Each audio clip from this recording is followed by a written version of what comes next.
Мен мыйзам долбооруна киргизилип жаткан өзгөртүүлөрдү колдойм. Эмнеге дегенде 5 жылдык аскердик кызмат жетишсиз.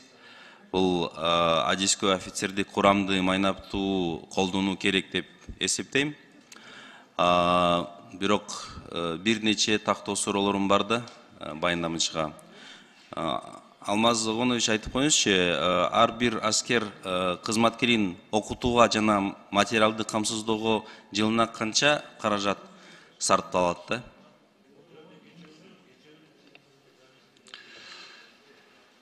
Карим Ламзарович, мынау бизде адистерди даярдоо эки бөлүк менен болот. Биринчи бөлүгүндө бизде өзүбүздүн аскердик институтта даярдайбыз, экинчи бөлүгү болсо чет өлкөдө даярдайбыз.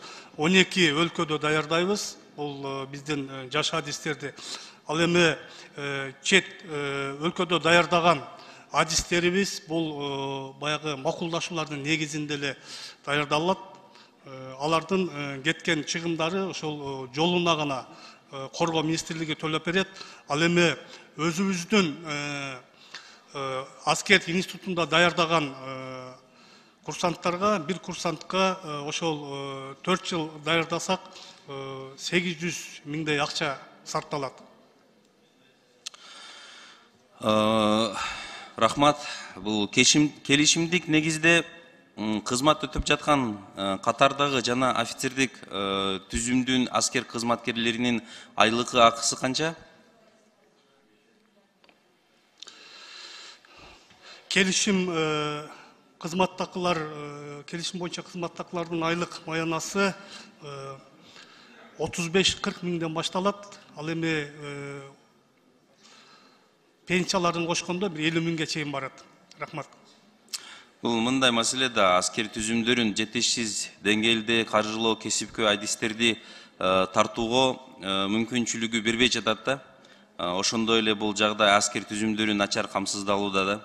Ошон үчүн эгер жетпесе ушуну ачык эле айтып коюш керек да. Эмне себептен бул коргоо себеби да. Бул чакыртылган катардагы жалпы кызматтын ордуна толугу менен келишимдик аскер кызматын киргизүү идеясына кандай карайсыз? Негизи ушул каралып жатабы? Карим Ламзарович, бизде чакыруу толуктоонун негизинде эки түр менен, анык аскер кызматкери менен жана ошол мөөнөтүнөн тышкары бул контрактный основада чакырылат.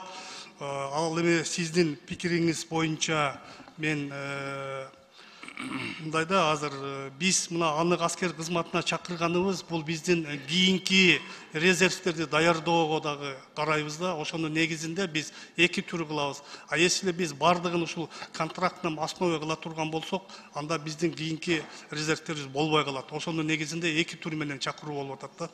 Рахмат. Негизи бул мыйзам долбоору Кыргыз Республикасынын куралдуу күчтөрүн реформалоонун иш чараларынын алкагында иштелип чыгыптыр.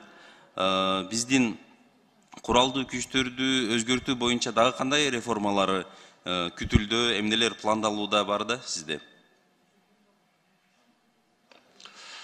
Уруксат берсеңиз, азыр биздин аткарылып жаткан реформа боюнча жана башка иш чаралар жашыруун болгонуна байланыштуу жазуу түрүндө берели, уруксат берсеңиз. Рахмат. Андан кийин мен ушул биздин Коргоо министрлиги дагы сунуштаганмын. Биз азыр аскерибиз чакырып койгонго бир немеси кылыш керек да, поддержка бериш керек да. Эмне себептен жогору окуу жайга барып атсак, эгер аскерде өтүп койгондон кийин комиссиясыз же конкурссуз өтүп койсоң болобу, болбойбу дегенде ошонун себептен сурап атам да. Кандай колдонуу керек да? Карим Ламзарович, бул биз кадрларды даярдоодо өзүнчө комиссия түзүлөт. Ал жерде медициналык жактан, ан жактан билим жагынан полностью тесттерди өтүп, документтерди туурлап, ошонун негизинде, конкурстун негизинде кабыл алынат. Чет өлкөгө жөнөтүп атканда дагы анан биздин өзүбүздүн военный институтка дагы эки башка комиссия түзүлөт. Ошонун негизинде бул иштер уюштурулуп аткарылат. Рахмат, Алмазбек Огонович, игілік, ушул мырзайым колдойм.